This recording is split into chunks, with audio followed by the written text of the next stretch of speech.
Okay. Good to have a choreographer.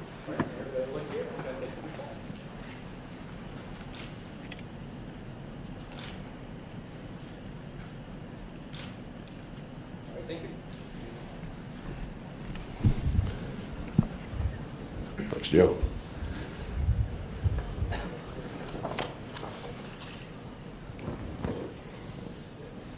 Get my eyes out here. Well, good morning, all, and regrettably, I'm going to open the little session this morning with a little bit of not so great news. Want to acknowledge that we have now received word and confirmed the death of one American citizen in the terrorist attacks in Spain, amongst those who have been killed.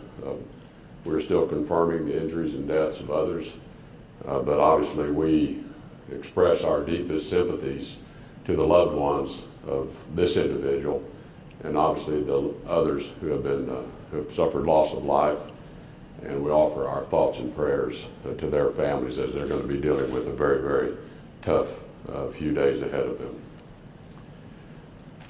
So let's return to the subject at hand. Again, one of the things I most enjoy about this job, and I've enjoyed in the past, is the opportunity to have a conversation with young adults and people that are on kind of the front end and front edges of their professional life and where they may be headed. And so this is a real special opportunity for me to have the chance to talk with you a bit this morning. I know each of you are wrapping up your time with your experience here at the State Department.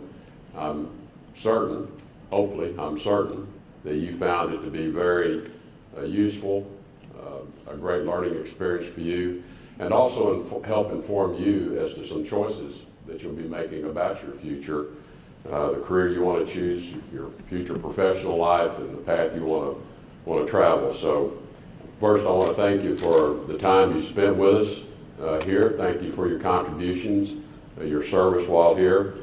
You worked hard, and we appreciate on behalf of the country your service while you were here at the State Department as well, and I know your colleagues deeply appreciate your contributions as well. I think with the events of so many things that have been happening this past week, I wanted to use this as an opportunity in particular because we have so many of a great representation of so many of young great Americans who are making these choices ahead of them, and I know it's a topic that's on everyone's mind in particular.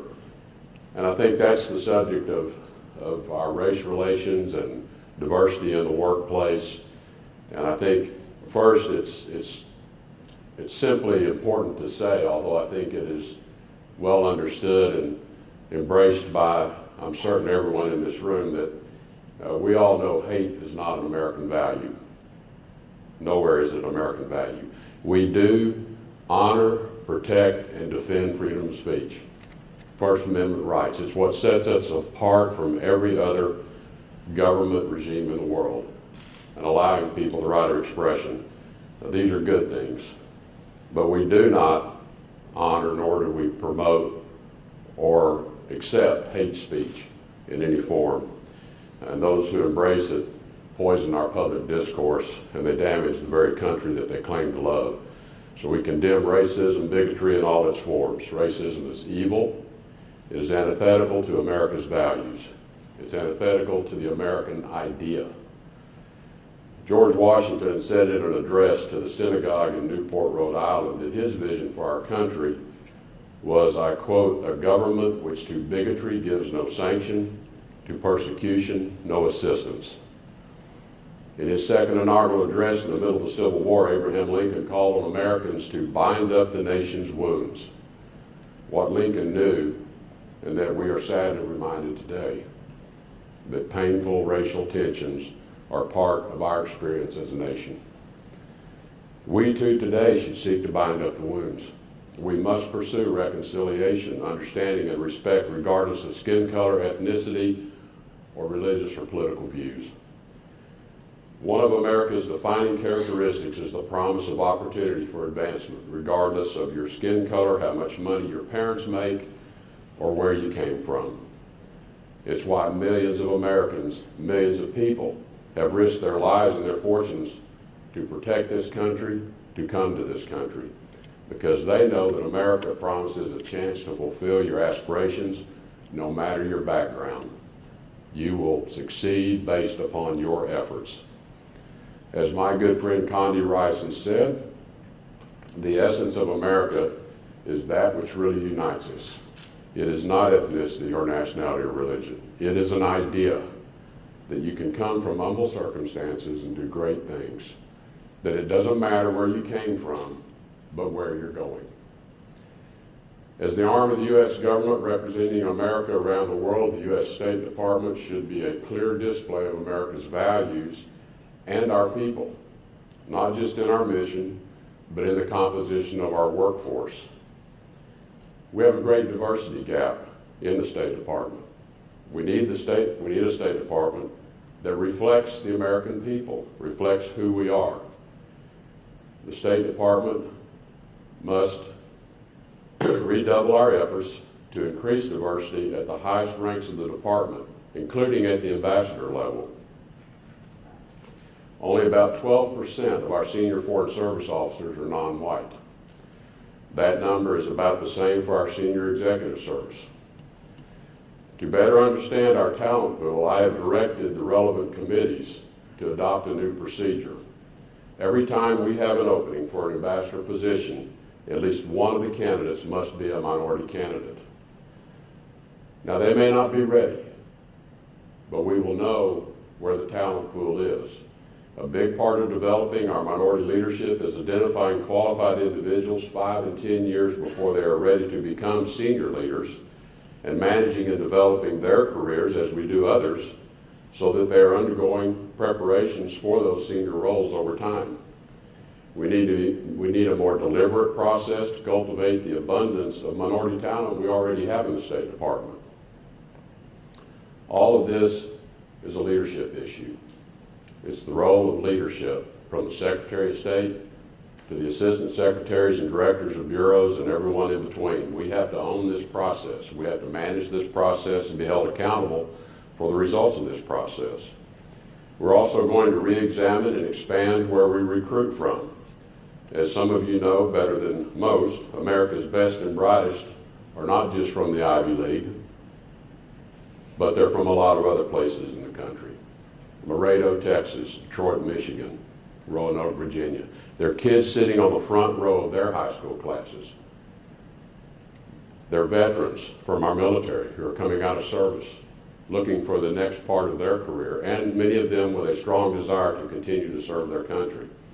And they're so gifted in many ways from many walks of life. So we're going to build our recruiting team operations out in places that we haven't concentrated before. That doesn't mean coming through town once a year and dropping some pamphlets off at the recruiting office. We're going to build and develop relationships with institutions around the country so that people can more easily find us, and more importantly, we can find them, not just rely upon people seeking us out. Qualified Americans of all backgrounds should know a State Department career at State is possible, and we need to work harder to find those individuals. 25% of our civil service is African American. Only 9% of our Foreign Service specialists and 5% of our Foreign Service generalists are African American. While our diplomats in residence at Howard, Spelman, Morehouse, and Florida A&M do an outstanding job ensuring that people understand the opportunities at the State Department, there are more than 100 historically black colleges and universities, and there's so much more we can do to raise awareness about the range of careers at State. Only 7% of our civil service is Hispanic, in addition to 6% of our foreign generalists and 10% of our foreign service specialists.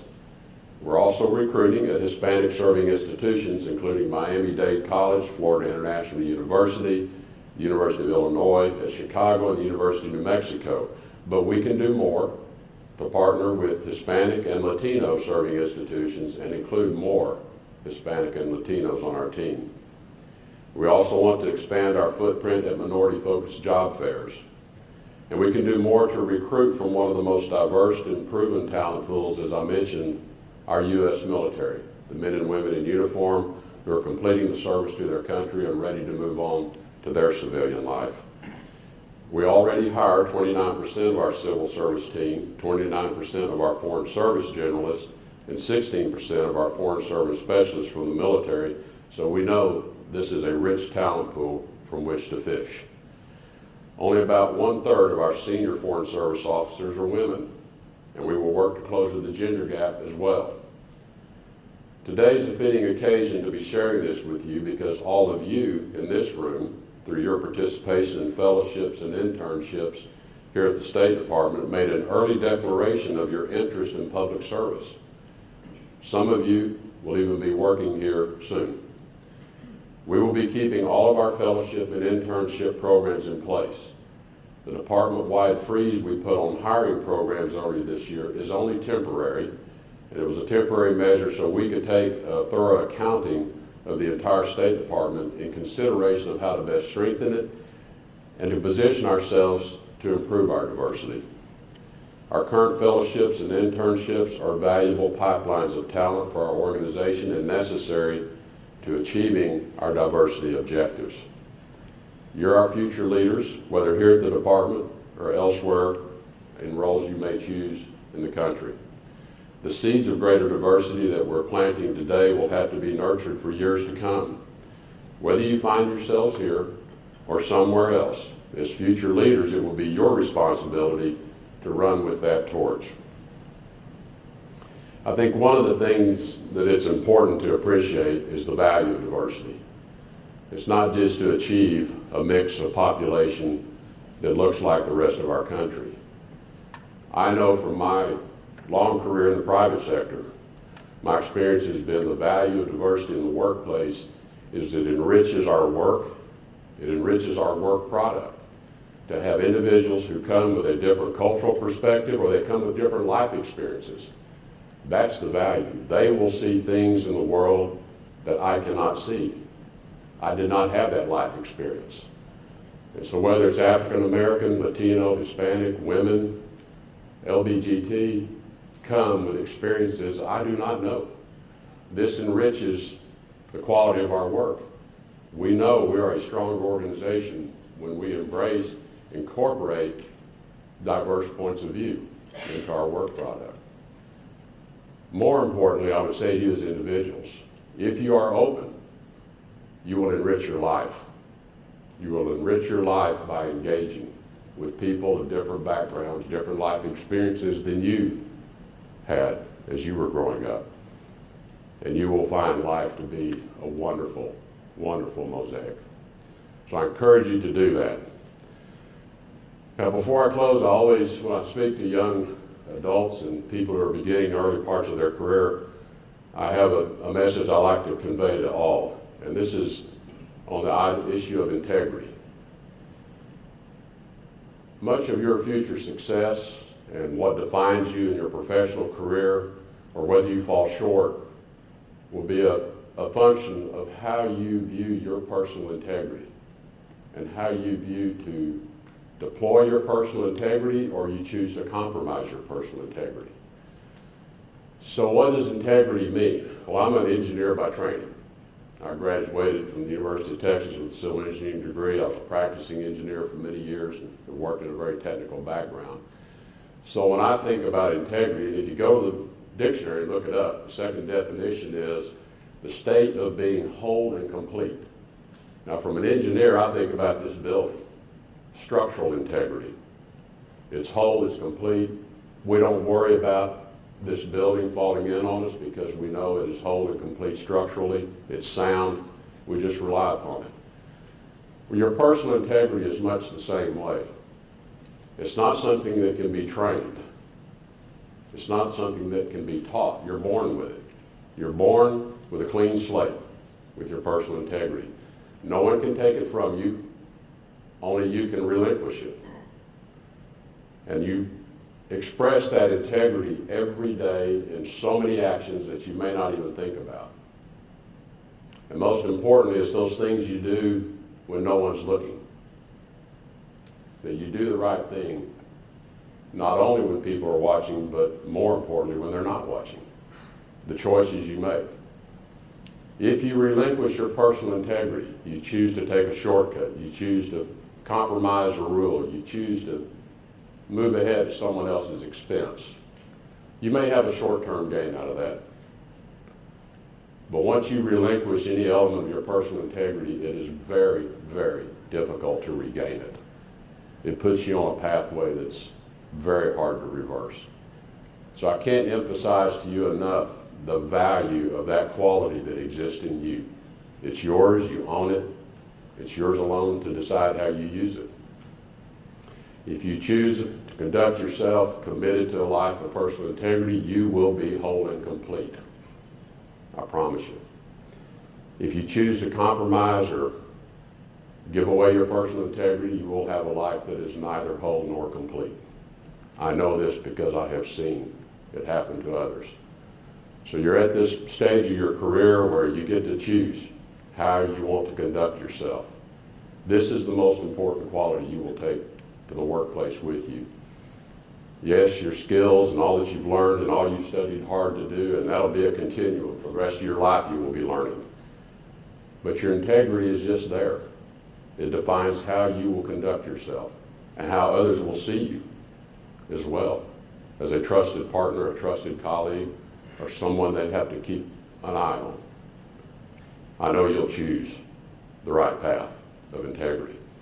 So again, thank you for your service here this summer. Wish you all the best, whatever decisions you may make about your future. I know the quality of this group of individuals. You're going to be extraordinary citizens to our country. You're going to be extraordinary leaders in our country, whatever you choose to do. We're proud of you. We're proud you're with us for this time. And for those of you that come back to work for us, I look forward to seeing you around the building. Godspeed to all of you. God bless you.